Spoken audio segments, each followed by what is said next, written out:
Hello guys! Mahilig ba kayo sa mga dried fish or toyo?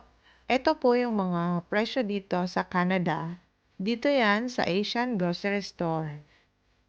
Nakakamiss naman kasi yung mga nakasanayan nating mga pagkain like tinapa, tuyo, hot dogs.